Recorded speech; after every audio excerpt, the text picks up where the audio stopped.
만일 땅에 있는 우리의 장막집이 무너지며 하나님께서 지으신 집 곧 손으로 지은 것이 아니요 하늘에 있는 영원한 집이 우리에게 있는 줄 아느니라.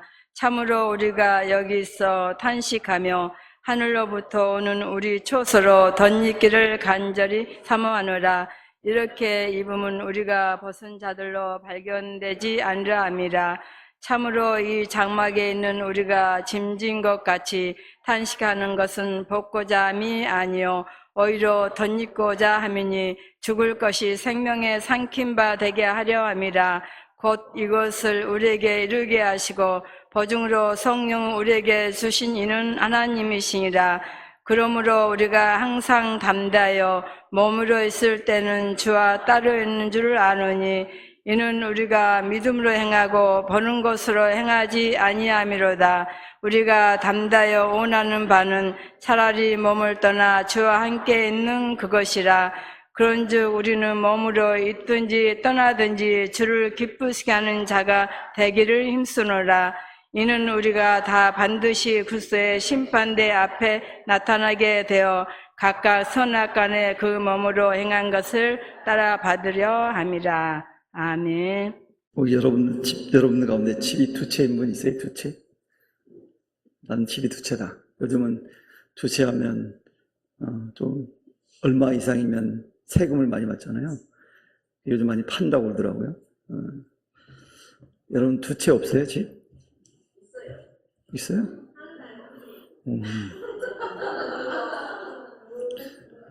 정답. 우리는 다 예수 믿는 사람은 집을 다 두 채를 가지고 있어요. 이 땅의 집과 또 하늘의 집. 그럼 목사님 저는 월세 사는데요. 전세는 이것도 집이잖아요. 내가 보증금 내고 있는 동안은 내 집이에요. 그러니까 그렇잖아요. 그러니까 그 계약서에 딱 돼 있으니까 그건 내 집이에요. 전세를 살아도 내 집입니다. 제가 그래서 저도 제 명의로 집은 없지만 내 집이 있습니다. 어디? 교회 사택. 제가 담임 목사로 있는 동안은 보장된 거예요. 제가 처음 왔을 때 1년쯤, 한 6개월인가 1년쯤 지났을 때 교회로 세금이 탁 날라왔어요. 그래서 깜짝 놀랐어요. 전화를 해봤어요. 구청에. 아니 왜 교회 사택인데 세금이 나옵니까? 라고 했더니 담임 목사가 안 살아서 세금을 내야 된다는 거예요. 제가 담임 목사인데요? 그랬더니 제가 신고를 안 했대요, 구청에다. 그래서 구청에 가서 내가 담임 목사로 신고를 딱 하니까 세금을 바로 감면해 주더라고요. 세금을 안 냈어요. 그런 일이 몇 번 있었어요. 또 우리 봉고차에도 세금이 탁 나온 거예요. 그래서 구청에 따졌죠. 왜 벌금이 나왔습니까? 그랬더니 아니 담임 목사님이 바뀌었는데 신고 안 했잖아요. 그래 세금 냈다니까요. 이 국가에서는 별걸 다 세금을 걷어가더라고. 같은 이유가 많아.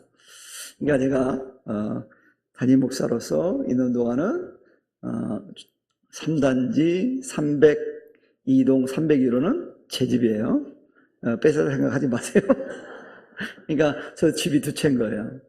그래서 우리는 다 기본적으로 예수 믿는 사람은 집이 다 두 채예요. 그래서 오늘 본문에서 바울이 그 얘기를 하고 있는 거예요. 믿음을 가진 성도들에게는 두 가지 집이 있다는 두 가지. 몇 가지 집이요?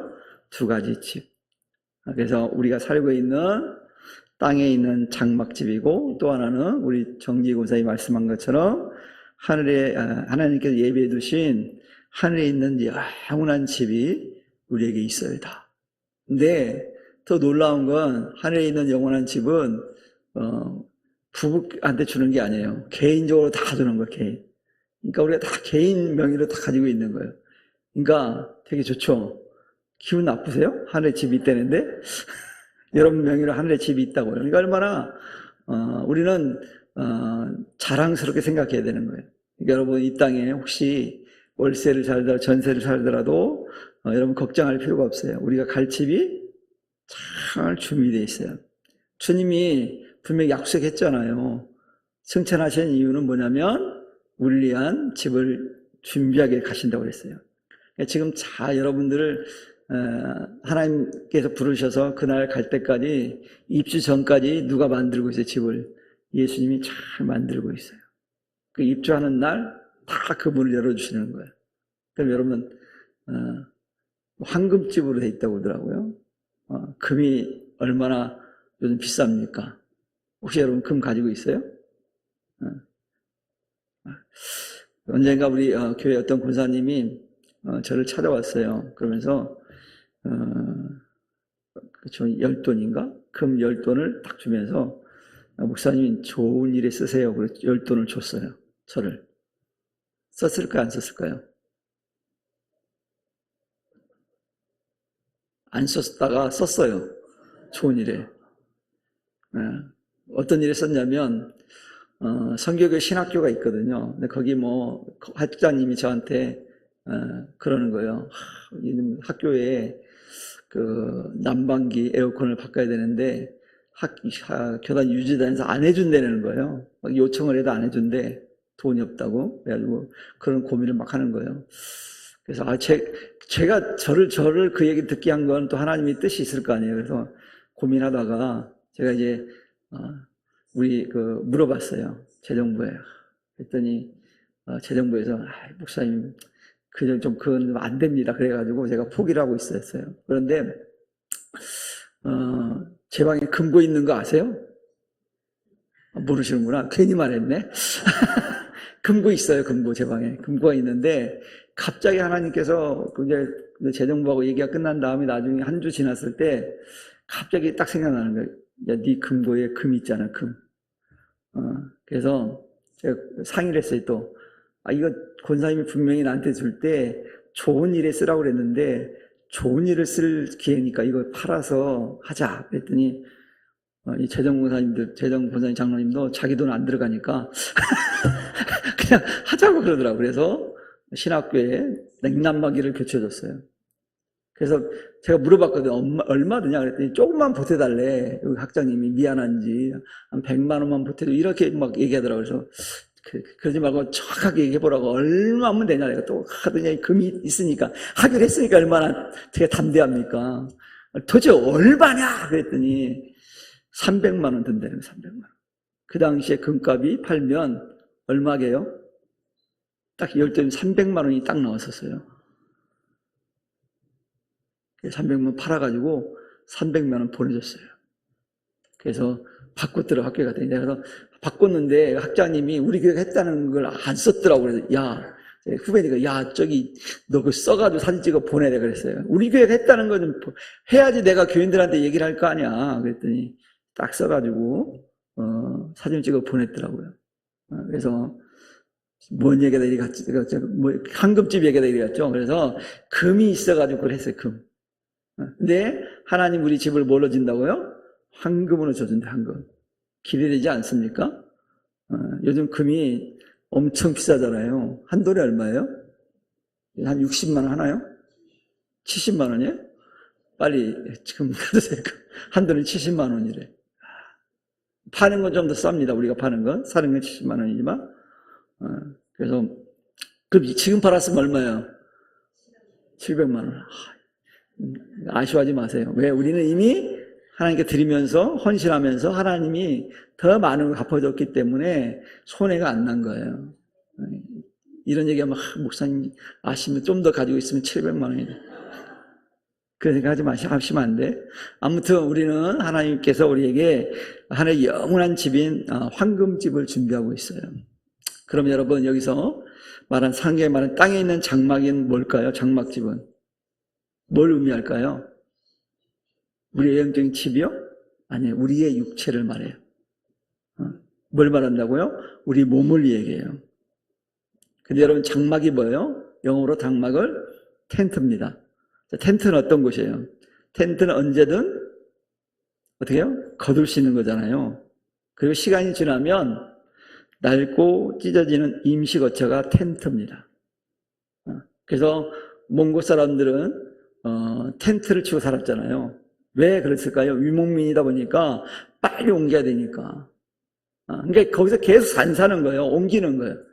텐트리처럼 언제든 걷어낼 수 있고 시간이 지나면 낡아진 임시 거처가 바로 텐트거든요. 성경은 이 땅에서 우리의 육신의 삶이 이와 같다라고 성경은 말하고 있거든요. 그래서 언젠가는 우리가 어때요? 다 우리 인생이 마감이 되잖아요. 끝나잖아요.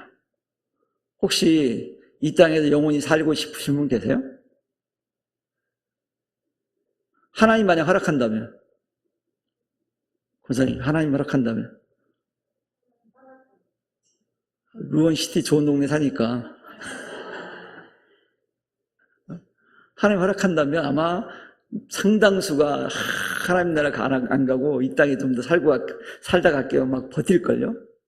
근데 여러분 버티지 마세요. 나이 먹으면 치매 걸려가지고 아무것도 모를 수 있어.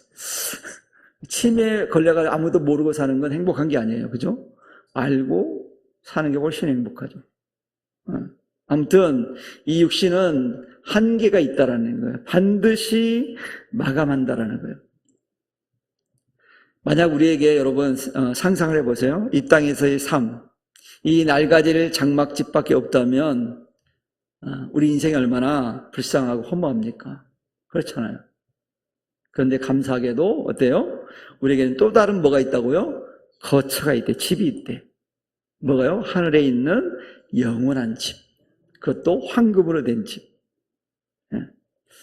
최근에 우리 정지 군사님 집을 고쳤어요. 그걸 리모델링이라고 그래요. 그래가지고 밥도 사주고 그래가지고 잘 먹었는데 가봤더니 깨끗해졌더라고요. 새 집처럼 됐더라고요. 그 집 팔고 딴 데 간다고 막 그랬는데 갔으면 어쩔 뻔했어. 고쳐 쓰는 게 훨씬 더 이쁘고 멋있는데. 그러니까 이 땅의 집도 고쳐놓으면 멋있는데 황금집으로 젖었으니 얼마나 멋있겠어요. 그래서 이 하늘의 집은요 손으로 지은 것도 아니에요. 그래서 하늘에 있는 영원한 초소가 주님께 우리에게 주신 거거든요. 그리고 예수님께서 재림하실 때 우리가 입게 될 영광스러운 또 몸이 있다고 그랬잖아요. 어떤 몸이요? 부활의 몸. 이 몸은 썩을까 안 썩을까요? 안 썩죠. 부활한 몸은. 부활한 몸은 안 썩어요. 우리의 몸은 썩지만 예수님 재림하셔서 우리가 부활이 되고 휴거돼서 부활한 몸은 썩지 않아요. 부활한 몸이니까. 그리고 새하지 않아요. 영원히 사는 거예요, 그때는. 사도 바울은 이 놀라운 하나님의 은혜를 그는 바라봤거든요. 그리고 그는 삼층천을 경험했다고 그랬잖아요. 그는 여러분 그걸 경험했으니 복음을 전하다가 당하는 고난, 죽음의 위협, 이건 문제될 게 없어요. 두려워하지 않는 거예요. 왜? 이미 엄청난 그 하늘의 그 은혜를 보았기 때문에 고난이 와도 죽음의 위험 앞에서도 두려워하지 않았어요. 그 낙심도 안 했어요. 가봤기 때문에. 하나님 나라가 어떤 곳인지 알기 때문에. 그는 그런 경험을 했기 때문에 두려워하지 않았어요. 사실 여러분 바울도 인간인데 왜 두려움이 없었겠어요? 우리랑 똑같은 사람인데 왜 낙심이 없었겠습니까? 그런데 그가 그런 낙심할 수 있는 환경, 두려울 수 있는 환경, 그런 환경에 무릎 꿇지 않고 담대하게 살 수 있었던 비결이 있어요. 죽음 위에 누릴 하나님의 영광과 은혜를 그는 보았기 때문에, 그걸 보고 살았기 때문에, 그래서 그가 고백하잖아요. 현재의 고난은 장차 나타날 영광과 비교할 수 없대. 비교할 수 없대. 비교 자체가 안 된다는 거예요. 우리가 받을 영광을 생각해 보면 지금 당하는 고난, 어려움 이런 것들은 비교 자체가 안 된다는 거예요. 상상을 초월한다는 거죠. 제가 가끔 말씀드리지만 우리가 가는 천국은, 하나님 나라의 우리 집은 내가 최고로 상상하는 것보다 더 좋은데요. 그러니까 마음껏 상상해 보세요. 그것보다 10,000배, 100배 좋은 게 하나님 나라예요. 그걸 바울은 아는데, 알기 때문에, 그걸 보았기 때문에 그는 두려움이 와도 두려워하지 않고 낙심할 일이 생겨도 낙심하지 않았다는 거예요. 특별히 하나님께서는 이 영원한 생명을 우리에게 약속했을 뿐만 아니라 그것을 확실하게 보증까지 했어요. 보증. 그 얘기는 뭐냐면 보증서까지 줬다는 거예요. 5절 말씀에 그 얘기를 하고 있잖아요. 오늘 이거 보면 우리에게 이루게 하시기 위해서 보증으로 우리에게 뭘 줬다고 그랬어요? 성령을 주셨다고 그래요. 성령. 그래서 우리 안에 거하시는 성령님께서 우리가 하늘의 시민권자라는 그런 것을 증거하고요, 영원한 승리의 보증 수표가 되는 거예요. 토요일날 우리 집에 우리 교회 손님이 왔었는데, 토요일날 맞죠? 아니요, 금요일인가요? 금요일날 손님이 왔었는데, 제가 가끔 설교할 때 얘기했던, 제가 중매해가지고 미국 이민 가가지고 잘 사는 그 부부가 왔어요. 근데 그 부인은 시민권 얻었는데 남편은 통과 못해가지고 영주권밖에 없대요. 부부인데. 그래서 아이들 때문에 한국 그걸 포기했다고 그러더라고요. 그 여권이, 자기 부인은 미국 여권이고 자기는 한국 여권이래. 그래서 한국 여권이 훨씬 좋대. 왜냐 그랬더니 미국 여권 가지고 못 가는 여행지가 많대. 한국 여권은 다 간대. 어디가 더 좋아요? 괜히 미국 가가지고 미국 여권 받으려 생각하지 마세요. 한국 여권이 뭐예요? 더 좋대요. 제가 이 얘기를 왜 하려고 그러냐면, 이 친구가 미국에서 캐나다를 넘어가 여행을 갔었대요.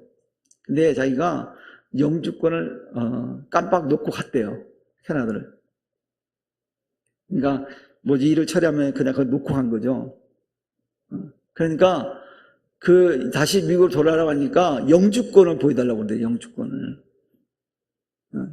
보여줬을까요? 못 보여줬을까요? 놓고 왔으니 못 보여줬죠. 그래서 잃어버렸다고 그랬더니 그 공항 직원들이 막 수소문 해가지고 찾아가지고 오더라는 거예요. 요즘 여러분 공항에서 놓고 가도요, 걱정할 필요가 없어요. 직원한테 얘기하면 찾아줍니다. 딱 우리가 보안 검색할 때 놓고 가면 그 사람들이 딱 검사하고 딱 보관해요. 그러니까 연락하면 해줘요. 걱정하지 마시고, 쫄지 마시고, 직원한테 얘기하면 돼요. 그래서 그 영주권을 보여주니까 통과시켜주더라는 거예요. 그게 뭐예요? 보증해주는 거잖아요. 보증. 성령님이 그렇다라는 거예요. 그래서 성령께서 우리가 하나의 시민권자라는 거, 보증해주는 거예요. 즉 보증수표예요. 그래서 성령께서. 오늘 특별히 성교 헌신 예배를 드리는 우리 성도 여러분, 성교하는 것은 내 힘과 내 능력으로 하는 걸까요? 여러분, 성교는요, 우리의 능력과 힘으로 하는 게 절대 아닙니다. 내 능력 가지고, 내 힘 가지고 하려면 못해요. 우리 안에 계신 성령님을 힘입을 때 가능하거든요. 우리가 복음 들고 세상 나갈 때, 선교사로 물질과 기도로 동행할 때, 우리가 다가온 여러 가지 형편과 어려움이 있을지라도 그렇기 때문에 낙심할 필요가 없어요. 왜요? 우리에게는 우리 영원한 처소를 예비하시고 성령으로 함께 하신 하나님 능력을 신뢰하게 되어지면 하나님 우리의 한계를 뛰어넘어서 승리하는 선교적 삶을 살도록 하나님께서 역사하시기 때문에 그래요. 하나님이 하시는 거예요. 이런 은혜가 우리 성도님에게 있기를 축원합니다. 그래서 성령 의지하면 다 돼요. 그렇다면 영원한 하늘집을 소망하면서 성령의 보증을 받은 우리들의 삶의 목표는 무엇이 돼야 될까요? 오늘 한번 9절 말씀 한번 볼게요. 9절 말씀을 한번 같이 읽어봅시다. 찾았죠, 성경? 이 본이라고 없어요? 안 찾았죠? 성경 있는 분만 같이 읽어봅시다. 자, 9절. 그런즉 우리는 주를 기쁘시게 하는 자가 되기를 힘쓰노라. 여러분, 여기서 거하든지 떠나든지라는 말은 무슨 말일까요? 이 말은요, 육체에 머물러 있든지 아니면 세상을 떠나 주님 곁에 가 있든지 이런 뜻이에요. 그러면 이걸 더 쉽게 말하면 뭐냐면 살든지 죽든지, 내가 살든지 죽든지. 바울이 그런 고백하자. 내가 살든지 죽든지 내 몸에서 그리스도가 존귀하게 되기를 원한다. 존귀하게 되기를 원한다라고 고백했잖아요. 그러니까 바울의 신앙 고백이 왜 그런 고백이 나올 수밖에 없느냐? 그는 소망을 하늘에 두었기 때문에 가능한 거예요. 그래서 또 다른 면으로 이 바울의 삶은 인생과는 철저하게 누구 중심? 예수 중심이었어요. 예수 중심. 예수님 중심이었어요. 그래서 자신의 어떤 이익, 편리함 이게 기준이 아니었어요. 그것으로 모든 걸 판단하지 않았거든요. 그는 늘 예수님께서 이 일을 어떻게 보시는가? 어떻게 하면 주님을 기쁘시게 할 수 있을까? 여기에 관심을 뒀다라는 거예요. 그럼 우리도 어떻게 해야 되겠어요? 어떤 일을 함에 있어서 내가 일을 할 때 주님이 과연 어떻게 나를 보실까? 그럼 좀 달라지지 않겠어요? 내 인색한 마음을 주님이 보시면 어떤 생각을 하실까? 내가 이게 베푸는 모습을 보면 주님이 나를 어떻게 생각하실까? 결론은 답이 나오죠. 그래서 늘 우리는 어떻게 하면 주님이 좋아하실까에 대해 관심을 가져야 돼요. 여러분 연애할 때는 남녀가요, 어떤 태도로 연애할까요? 어떻게 하면 저 남자한테, 저 여자한테 잘 보일까? 그래서 멋진 말도 하고요, 좋은 것도 사주고 그래요. 근데 결혼하면 그렇게 돼야 안 돼요. 잘 안 돼요. 잘 안 되는 게 사실이잖아요. 그래서 저는 이런 남자들이 대단하다고 생각을 해요. 부인 생일 때마다 이벤트 하는 남자. 그들은 내가 할 수 없는 일을 그들은 하더라고요. 혹시 여러분 중에 내 남편이 생일날 내가 이벤트를 해준다 있어요? 전부 다 안 하시나 봐. 김동훈 집사님 안 하세요? 괜찮아요. 저도 안 하는데 못 한다니까요. 이 신혼부부 해요? 혼자밖에 없어.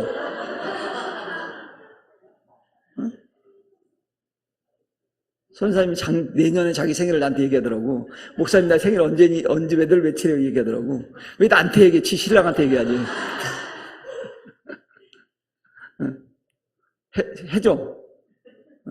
한다니까요. 잘해야 되는데 그 못하는 남자들은 부인 생일 때마다 구박을 받는 거예요. 이게 잘 안 돼요. 쉽지 않아요. 잘 안 돼요. 그래서 연애 때는, 근데 그게 되거든요. 연애 때는 희한하게. 저도 연애 때는 그렇게 했어요. 근데 안 되더라고, 결혼하니까. 잘 안 되더라고. 이런 것처럼 여러분, 우리 예수님을 내 구주로 고백하고 영접하는 순간부터 어떻게 해야 돼요? 우리 삶의 태도가 바뀌어야 될까요? 안 바뀌어야 될까요? 바뀌어야 됩니다.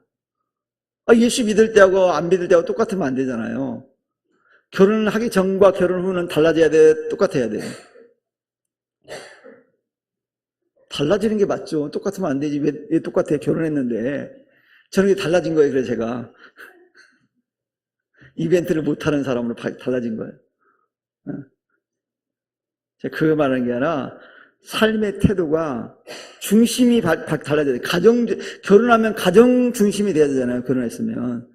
여전히 결혼했는데 불구하고 친구만 좋아하고 자기 부인 나몰라고 자기 남편 나몰라고 하면 어떻게 안 돼요? 언니가 방송을 보니까 어떤 결혼한 여자가 결혼했는데도 여전히 밤늦게까지 남자친구들 만나가 술 먹고 늦게 들어오더라고. 이게 정상이에요? 비정상이에요? 비정상이죠. 그러면서 여러분 아주 당당하더라고. 이 여자가 밤 12시 넘어서 막 술 먹고 취해가지고 들어오는데 또 애 엄마야. 세상 말로 정신 XX 아니에요? 어떻게 그럴 수 있어요? 가정주부가. 가정주부가 됐으면 바뀌어야죠. 엄마가 됐으면 바뀌어야죠. 아빠가 됐으면 바뀌어야죠. 바뀌어야 되는 게 정상이지 않아요? 이런 것처럼 예수님 만나고 예수님 믿게 되어지면 달라져야 되는 거예요. 주님을 알기 전에는 나만을 위해 살았고 내 만족과 내 유익을 위해서 장막집을 꾸미는데 온 힘을 쏟았다면 바뀌어야죠. 주님을 믿고 난 이후부터는 주님을 위한 삶, 주님의 가치관으로 우리의 모든 것들이 결정하는 것들이 변화가 돼야 돼요. 가치관이 바뀌어야 되죠. 가치관이 안 바뀌면 안 돼요. 여러분, 여러분 예를 들어서 여러분이 미국으로 이민을 가요. 자, 그러면 가치관이 바뀌어야 될까요? 한국적인 가치관을 가지고 살아야 될까요? 바꿔야 돼요. 한국식으로 살다가는요, 쫓겨나거나 감옥에 갇혀요. 우리나라 사람들은, 얘기 들어보니까 우리나라 사람들은 담대하잖아요. 그러니까 막 따지는 거 좋아하고, 대통령도 욕하는 민족이니까 얼마나 강합니까? 미군 얘기 들어보니까 경찰한테 대들면 바로 잡아간대. 이게 경찰관이 말하면 그냥 가만히 있어야 되는데, 그래야 해를 안 당한대.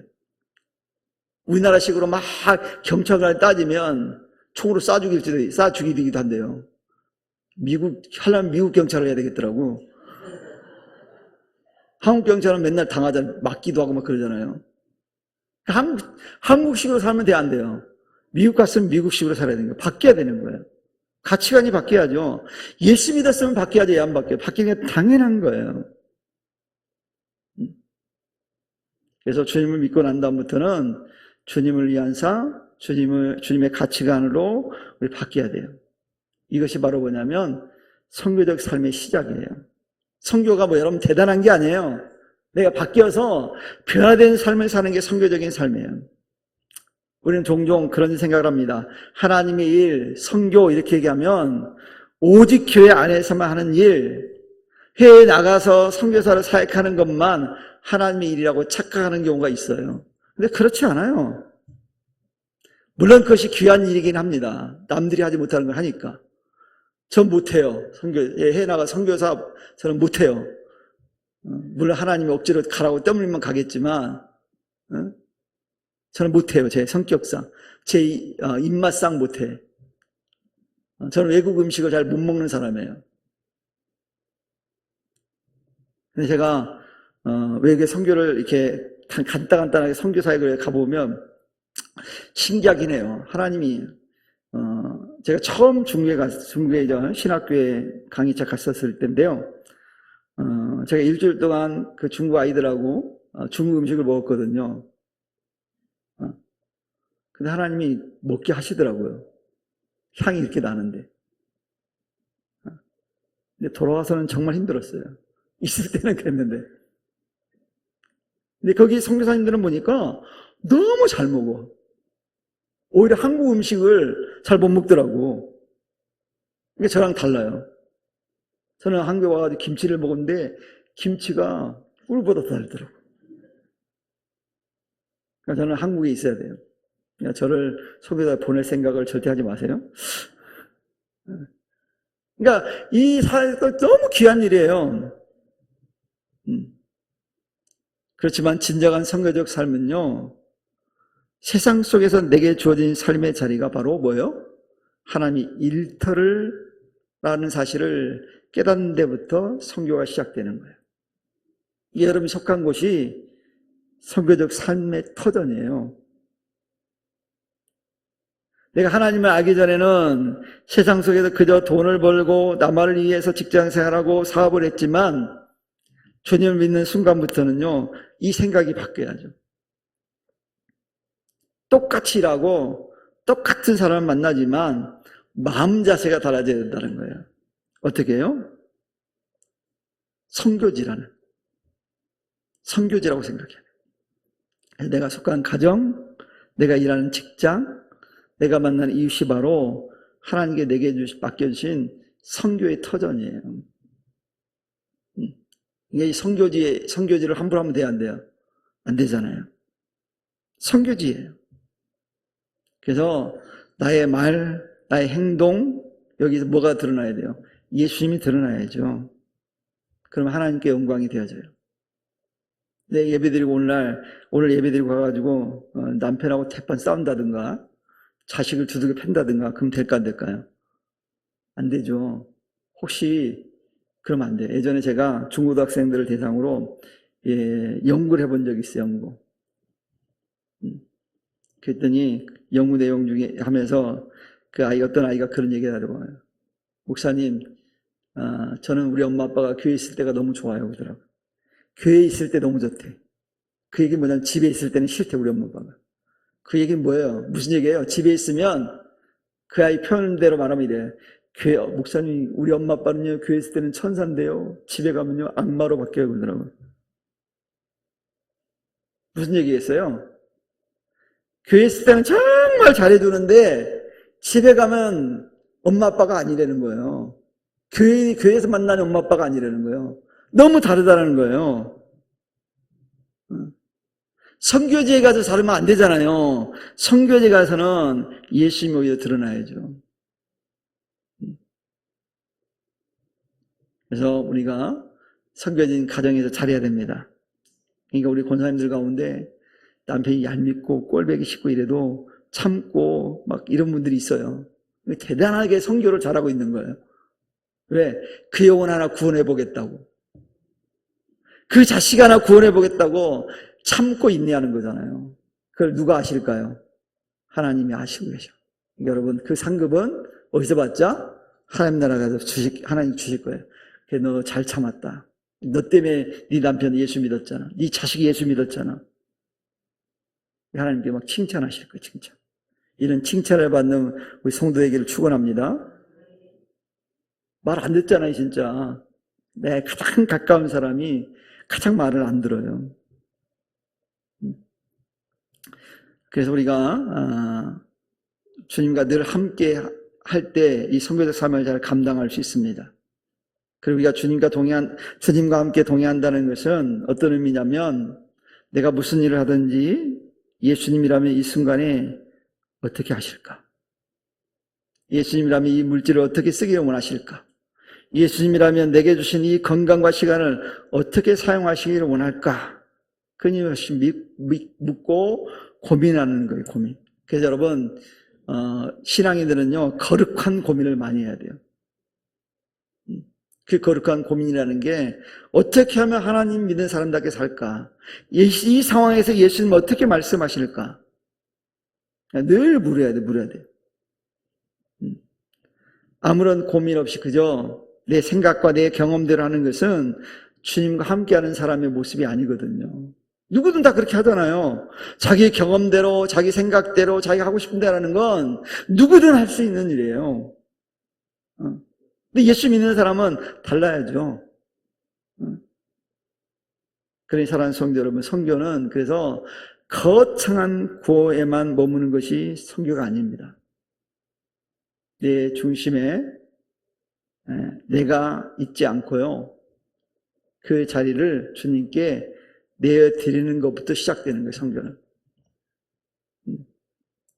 즉 이런 거예요. 내 삶의 운전대를 누구에게 맡기자는 거예요? 주님께 맡겨야 돼요. 여러분 주님이 더 잘할까요? 여러분이 더 잘할까요? 요즘 차들은 좋아가지고 이 자율주행이라는 거 합니다. 때로 이 자율주행을 켜보면요, 나보다 훨씬 운전을 잘해. 정주행을 하고요, 차선을 정확히 맞춰서 갑니다. 오류가 나지 않는 이상은. 이게 점점 좋아질 거거든요. 실제로 무인 택시도 있잖아요. 우리는 무인 택시. 어느 지역은 사람이 없어요. 기사가. 차가 알아서 우리를 태우고 목적지에 가는 거예요. 아주 정확하게 데려다줘요. 여러분, 여러분보다 누가 그 길을 잘 알아요? 내비가 더 잘 알잖아요. 내비 양이 너무 잘 알잖아요. 내비 양한테 야 어디까지 데려다줘 그러면 주소 넣어주면 그 주소에 딱 데려다주잖아요. 내가 잘난 척하다가는 또 엉뚱한 데로 막 가잖아요. 이런 것처럼 주님께 맡기면 주님이 가장 정확한 곳에 가장 아름다운 모습으로 우리 이끌어 가시는 거예요. 그러니까 운전대를 누구한테 맡겨야 돼요? 주님께 맡겨야 돼요. 그리고 매 순간 주님께 물어야 돼.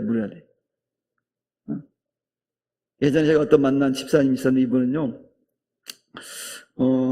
이사를 간다는 거예요. 근데 이사를 안 가. 집사님 이사를 왜 안 가요? 그랬더니 자기 지금 주님께 기도하는데 응답을 기다리고 있는 중이래. 이사를 가야 될지 안 가야 될지. 내가 볼 때는 주님이 이사를 안 가는 게 맞는 것 같은데 그분은 기다리고 있더라고요. 어느 날 샥 이사를 가버렸더라고요. 교회로 옮겼어요. 그리고 주님의 뜻인지 아닌지 모르겠어요. 아무튼 주님께 물어야 돼요. 뭐든지. 그러면 하나님께서 우리를 어떻게 하실까요? 우리를 정말로 사용하실 거예요.